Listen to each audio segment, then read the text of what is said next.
he can talk,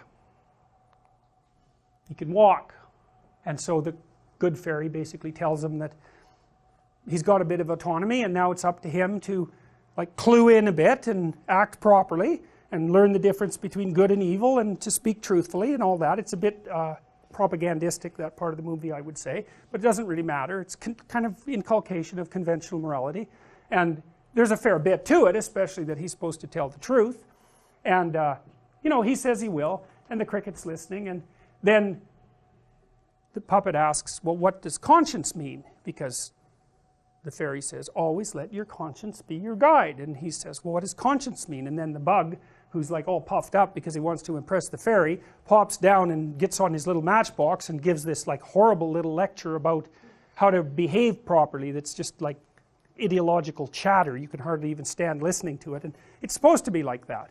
It's generic moral advice that anyone could give that's kind of dull and also puffed up and grandiose, and he's just not very good at it.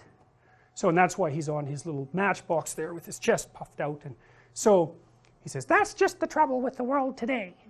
And I think that's his opening line, you know, that he's diagnosing the whole world, and you know, the fairy, she thinks he's kind of funny because he is. And you know, it's sort of, there's a real interesting thing here going on because he's male and he's all puffed up with his knowledge, which is completely shallow, and then he's put in contact with this like celestial feminine ideal, and he just turns into a complete moron, and that's exactly what happens to men. It happens to them all the time. So anyways, she decides to give him a chance and turns him into this conscience, and all of a sudden he's this like 1920s millionaire. So he's been ennobled. But then she tells him that, you know, he has to journey along with Pinocchio in order for things to go properly, and he promises that he'll be a good conscience and do it, and he already thinks that he can do it, and that's why he's on the matchbox podium, you know, espousing his morality, but the reality turns out to be much more complex. So the bug has a little talk with the cricket, the bug has a little talk with the puppet, and the bug tries to tell Pinocchio explicitly what it means to be good, and he gets completely tangled up in the explanation because what the hell does he know, and the puppet doesn't understand anything that he says anyways. And so there's a message there, and the message is the kind of knowledge that the conscience and the puppet are supposed to co-create is not something that you can articulate easily as a table of rules. It's not like that, because life is too complicated to just have 5 rules that you live by and that will solve every problem. Partly because the rules will conflict. That's a huge part of the problem, right? One moral guideline contradicts another in a situation. It's like you don't know what to do. So anyways, they decide that they're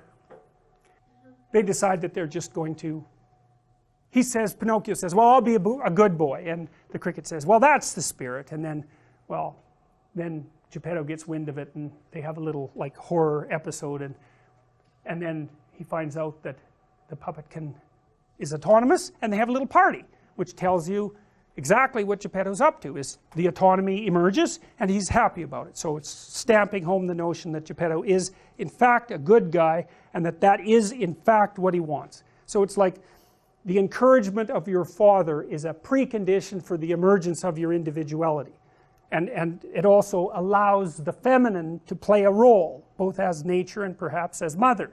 And so, and the combination of those two things produces the autonomous individual. It's like, well, that seems perfectly reasonable. So off they go to sleep.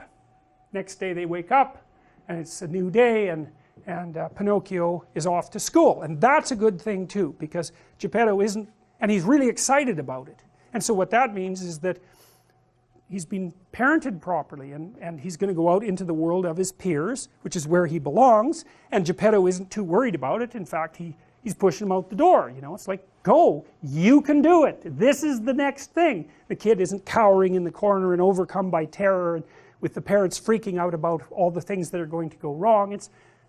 There's some faith in his ability. So he sees all the kids wandering by, and Geppetto dresses him up and sends him off to school. And so that's good. So that's a happy family story. It's like mom and dad got together, they decided that the kid was going to, you know, be competent and autonomous and ready to face the world, and so out he goes, and so he's like 5 years old at this point or something like that, and that's where we're at in the story. And I think that's a good place to stop, because the next thing that happens is anomaly, essentially. It's like Pinocchio goes off to be a good boy, but it turns out that that's a hell of a lot more complicated than he might think, because there are actually complications in the world, but also malevolence, right? The desire for things not to go right. There are people who are not oriented towards the ideal in any way at all. And Pinocchio's young and naive, and so he has no defense whatsoever against this malevolence, and that's, you know, that's not unexpected. And it also turns out that the conscience, the cricket, who is still not very clued in, oversleeps, and so he's just not there at a critical moment. But I think we'll pick that up next week, because this is a good point in the plot to stop. The child has entered the broader world and has to cope with it, and so he's prepared because he had a wonderful father and he had a magical mother, and so he's as prepared as you can be. He's not even completely a marionette anymore, but now it's up to him. That's the thing. Now it's up to him. His parents have done basically what they could, and that's really about right, you know. It's wise, I would say, psychologically. So